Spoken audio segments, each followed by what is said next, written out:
Welcome back to the Builder's Bench. I'm Craig Larkins. Today's episode is brought to you in part by Pitt, Meadows Plumbing and Mechanical Systems. A quick heads up, tickets are now available for Future of Work happening April 23rd and 24th. You can check it out at futureofwork.me. And our guest today will be speaking on a panel at Future of Work called Resilient Teams on Real Job Sites. Please join me in welcoming to the bench Angelo Suntres, founder of the human side of construction. Angelo, welcome to the bench. Thanks a lot, Craig. I'm happy to be here. I'm super excited to be speaking at Future of Work in April. It's going to be a pretty cool event. It's coming up very soon. So, let's get into it. First, maybe a quick intro and maybe let us know, what is the human side of construction and what led you to start it? It's really an initiative with two prongs. First off, it's to improve awareness and understanding of construction to the general population, because I've always thought, it's funny how ubiquitous and important construction is to the progress of humankind and how little the general population knows about it. It's like you drive by a building that's being built and one day you're walking in and you don't think about the steps in between.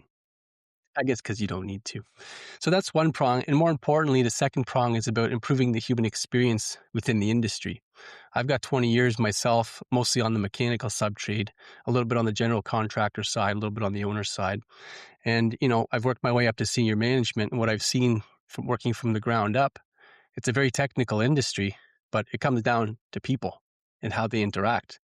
And that's what really separates successful jobs and successful teams from the unsuccessful ones, is how those teams and how those technical parts work together. So that's what I've really been focusing on, human performance and the team dynamics within the construction industry. So I was on your website and you have a couple novels out as well. What's your website? Let's just throw it out there right now. So it's my name, angelosuntres.com. All right. And that will be available on the post when we send it out as well. So on the website, I love this tagline: people build everything. Who's building them? Let's talk about that support. What do you mean by that when you throw out that tagline? So as I kind of mentioned before, when you look at the training that's provided within the industry, it's very technically based. If you're a project coordinator, a project manager, you're taught the process on how to issue an RFI or how to price and approve a change. If you're working on the tools, you're taught safe work procedures, how to use tools properly, how to work from an elevated work platform, all the technical stuff. And we're really good at that. But especially, even working within a team, but specifically when you're at the supervisor or manager level, it's all about working with people. And historically, there hasn't been much training out there on it. So basically, that's what that alludes to, is who's building the people. When you think about a project, you think about the nuts and bolts and the dollars and cents and the schedules that go into it. But behind all of that are people actually doing the work. And who's really focusing on them and building them up. So how would you say the current environment, let's talk about job site labor shortage. We have labor shortage. We have a lot of pressure. There's a lot of uncertainty in the world, but there's a lot of also positive movement to support people. So how is that impacting people on the ground in job sites? What are you hearing? But, there's studies that have shown there's increased stress, there's reduced resiliency, there's increased, rates of suicide, substance misuse, all that stuff. And that's really, that's a problem in and of itself. But to me, it's a symptom of a larger problem, which is this labor. You want to call it a shortage, you want to call it management, whatever it is. So that's showing up basically, the workforce, the experienced workforce that knows how to run jobs and knows how to coach and mentor is getting less and less as people retire, as people move on. So there's less people to coach and train the new hires coming in. So what that's doing is that's stretching them out. That's causing increased stress. And it's also doing a disservice to the newer people coming in, because they don't have an opportunity to learn how to do work, not even just productively, but safely as well. So it's causing, I think, an increased potential of safety risks, definitely lost productivity. So that's how it's showing up. So here at the VRCA, we always like to say we like to see the opportunity in a crisis. So he had mentioned that labor shortage. We have programs, BTS, Bring Trades to School, Honor Their Work, where we're trying to introduce youth to the tools, youth to a career in construction, because it is a great career, particularly in the trades. So it's almost like alleviating those stresses. We're talking labor shortage, but we're also talking solutions to help with that. If you're a project manager, say on site, listening, or supervisor listening to the podcast, VRCA members, what's one thing they can start doing tomorrow that can really help in those situations? Honestly, the best thing you can do is just start connecting with people. I think we're taught and we're so used to just operating on a technical level. Yes, we have a job to do at work. Yes, we're hired to fulfill a role, but we're still people at the end of the day. So check in with your people. And I'm not talking about sit down and have a therapy session, Craig. You can if you really want to, and you can peel back the onion, but just ask them, what are you learning? What do you wish you could learn? And how can I help you? Like those are three simple questions you sit and ask somebody and you actually mean it. And not only is it going to open up an opportunity for them to share something with you and maybe help to improve their career, it's going to make them feel valued. It's going to make them feel like I really matter here. I'm part of this team. This guy cares about me. This gal cares about me enough to ask me what I need, provided you follow up with it, right? Because there has to be the follow up too. But just get curious. You might think that you're providing everything that your team needs as a leader, but unless you ask them explicitly and have the vulnerability and humility to accept the true answer, that's what people really want. I always say curiosity and conversation are key when we're talking mental health or anything in general in life, actually, but particularly with this and having those support systems. So let's touch on the panel. We had mentioned off the top, you're speaking on resilient teams on real job sites. In your opinion, what does a resilient team look like? It's funny when resiliency comes up because I'm sure, you've been through stuff, I've been through stuff, in life stuff happens.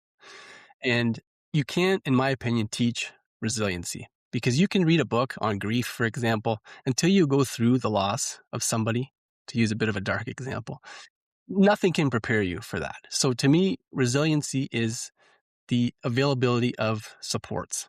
So I love how you phrase the question because what does a resilient team look like?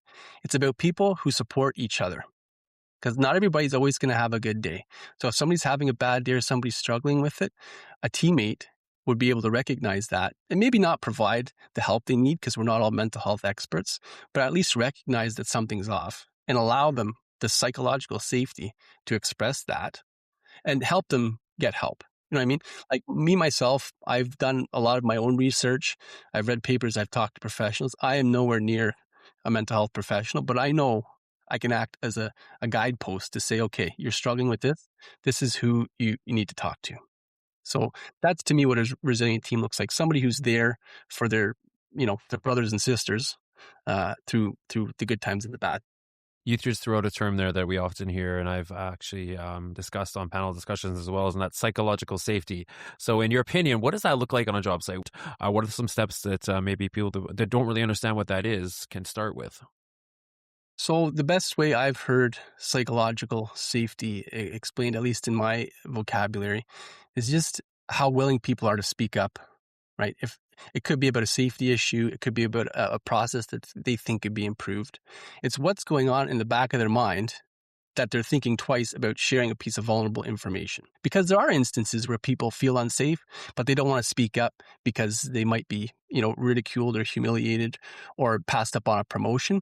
So they don't do it. And 9 times out of 10, it's not going to cause anything. But sometimes it could cause a lost time. It could cause, God forbid, a fatality. So psychological safety is that ability and that willingness and that comfort level, I guess, the environment to, speak up when something's not quite right.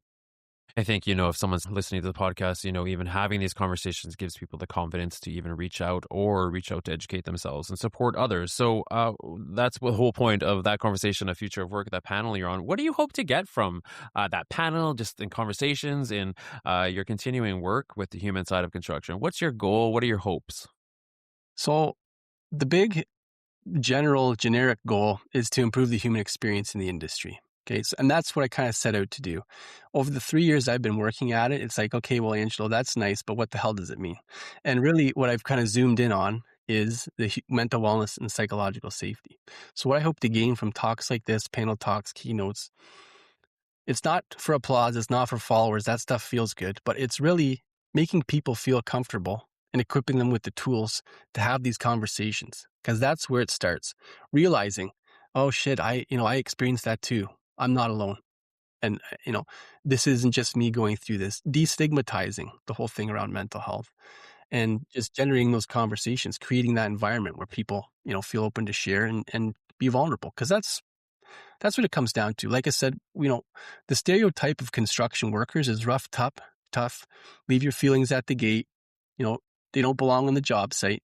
I'm sorry to tell you, folks, that doesn't work. That's not how humans work. You can pretend nothing's wrong. You can shove it down, but one way or another, it comes out. And if you don't deal with it properly, it gets ugly. Because I've been there personally. I've seen it happen countless times. And I think you nailed it there, is that continuing to have these conversations. And this was a short, brief conversation, somewhat of a preview of what to expect at the Future of Work panel. So, of course, if you're in the Vancouver Lower Mainland area, please check out futureofwork.me and check out Angelo's panel discussion there. So thank you so much. Any final remarks, my friend?